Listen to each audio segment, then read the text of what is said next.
ላለፉት 5 ዓመታት ገዢው ፓርቲ የሚያጸድቃቸውን ህጎችና ፖሊሲዎች በጭፍን ሳልደግፍና በጭፍን ሳልቃወም ህዝባችን የሚገረፍበትን አለንጋ ያየው ድምጼን ሳላጠፋ የመንግስት አሰራሮችን ያለማወላወል ስተች እንዲሁም ለሀገሬ ይጠቅማል ያልኩትን ሐሳብ ሰነዝር ቆይቻለሁ።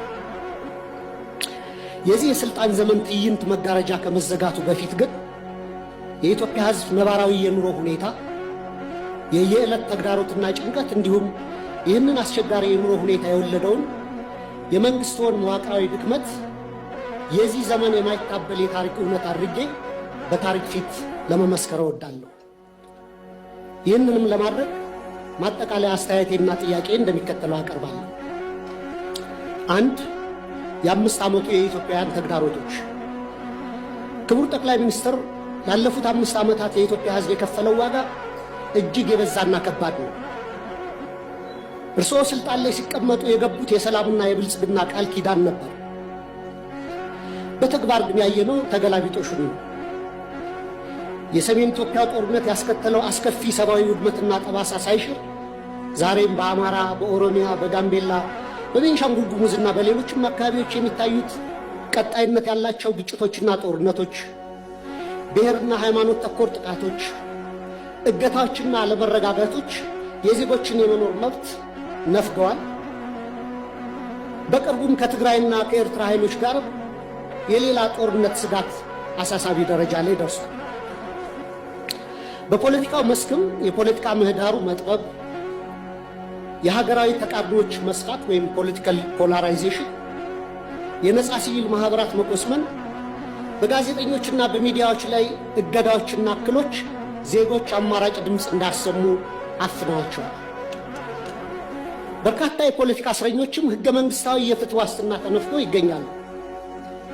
ይህ አጠቃላይ የሰላም የጸጥታና የፖለቲካ ውድቀት የፓርቲው የተሳሳተ ፖለቲካዊ ፍልስፍናነትን በተግባር ማምጣት ያቃተው የመደመር ትረካ መዋቅራዊ ስብራት ውጤት ነው። 2.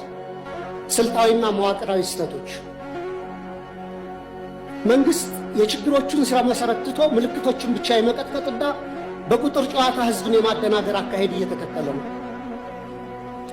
በተላከልን የመንግስት አፈጻጸም ሪፖርት ላይ የሀገሪቱ ኢኮኖሚ በ2018 በጀት ዓመት 10.2 እንደሚያድግ፣ የግብር ገቢ 1.5 ትሪሊዮን ብር መድረሱን፣ የሸቀጦች የውጭ ንግድ 11 ቢሊዮን ዶላር ማስገኘቱንና የውጭ ሐዋላ ፍሰት 7.7 ቢሊዮን ዶላር መድረሱ ተገልጿል። ነገር ግን እነዚህ የቁጥር ስኬቶች የዜጎችን የኑሮ እውነታ ፍጹም አይወክሉም። እንዲያውም መሬት ላይ ካለው እውነታ ጋር በጽኑ ይጋጫሉ። ምክንያቱም አንደኛ የኑሮ ውድነትና የዋጋ ግሽበት ከገቢያችን ጋር አልተመጣጠነም። ሪፖርቱ እስከ ግንቦት 2018 ዓ.ም አጠቃላይ የዋጋ ግሽበት 13.4፣ የምግብ የዋጋ ግሽበት ደግሞ 15% ደርሷል ይላል። ይህን ግሽበት ለመደጎም መንግስት 379 ቢሊዮን ብር ማውጣቱ ቢገለጽም በተግባር ግን ባለፉት ዓመታት የተተገበረው የማክሮ ኢኮኖሚ ማሻሻያ ዝቅተኛውን የማህበረሰብ ክፍል ለከፋ ድህነት በዳረገበት ሁኔታ ላይ እንገኛለን።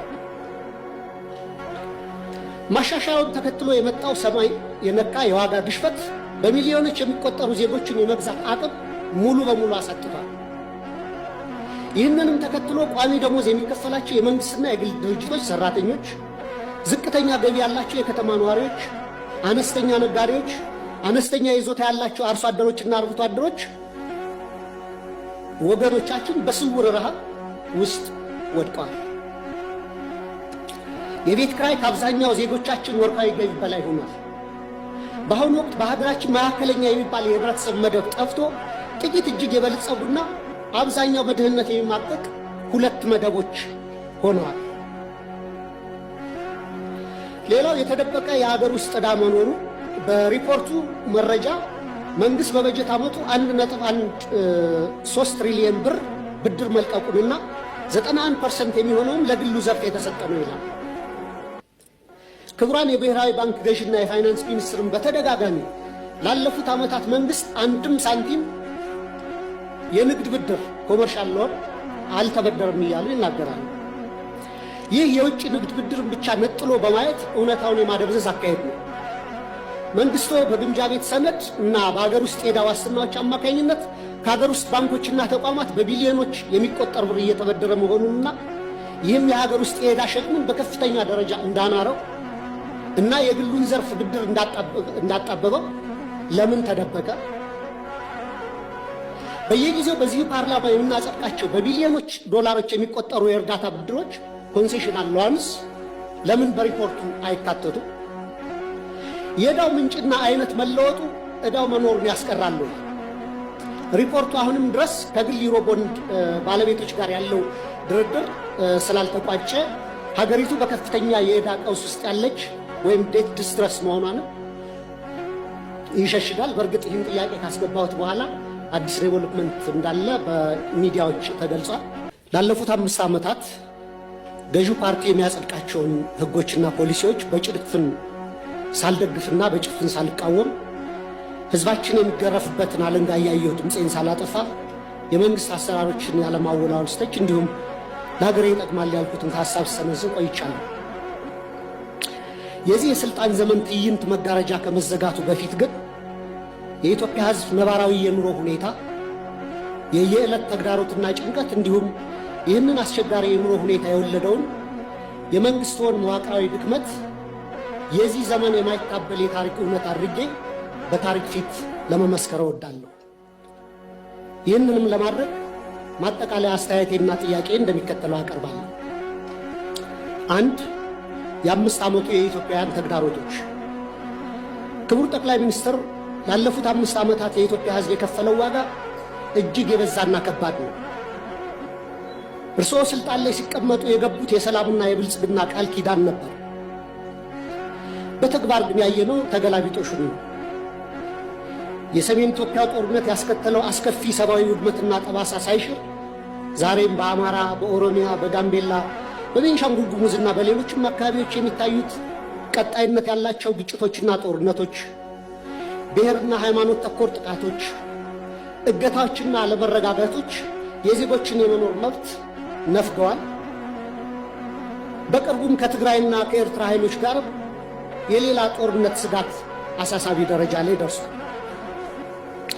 በፖለቲካው መስክም የፖለቲካ ምህዳሩ መጥበብ፣ የሀገራዊ ተቃርኖች መስፋት ወይም ፖለቲካል ፖላራይዜሽን፣ የነጻ ሲቪል ማህበራት መቆስመን፣ በጋዜጠኞችና በሚዲያዎች ላይ እገዳዎችና እክሎች ዜጎች አማራጭ ድምፅ እንዳሰሙ አፍነዋቸዋል።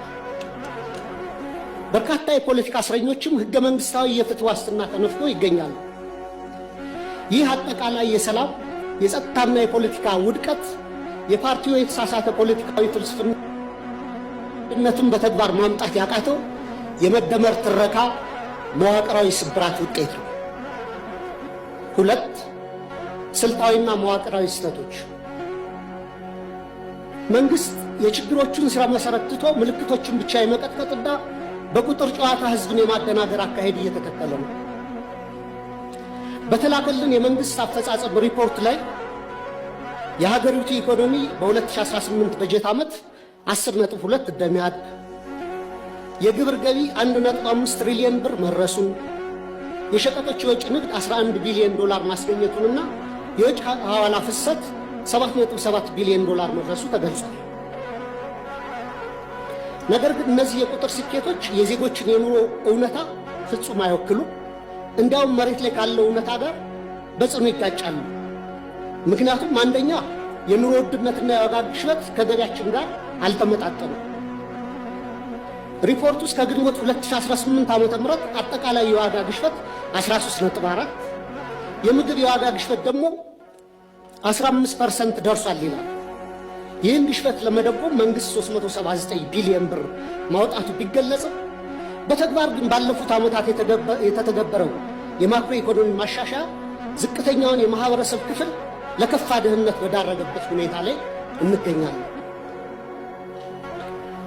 ማሻሻያውን ተከትሎ የመጣው ሰማይ የነካ የዋጋ ግሽበት በሚሊዮኖች የሚቆጠሩ ዜጎችን የመግዛት አቅም ሙሉ በሙሉ አሳጥቷል።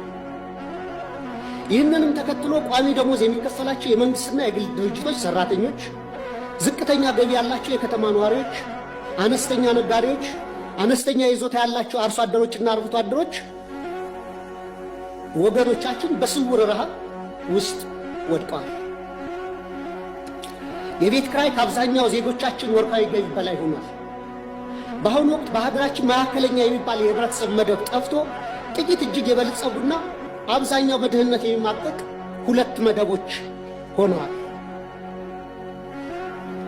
ሌላው የተደበቀ የሀገር ውስጥ ዕዳ መኖሩ በሪፖርቱ መረጃ መንግስት በበጀት ዓመቱ 1.13 ትሪሊየን ብር ብድር መልቀቁንና 91% የሚሆነውም ለግሉ ዘርፍ የተሰጠ ነው ይላል። ክቡራን የብሔራዊ ባንክ ገዥና የፋይናንስ ሚኒስትርን በተደጋጋሚ ላለፉት ዓመታት መንግስት አንድም ሳንቲም የንግድ ብድር ኮመርሻል ሎን አልተበደረም እያሉ ይናገራሉ።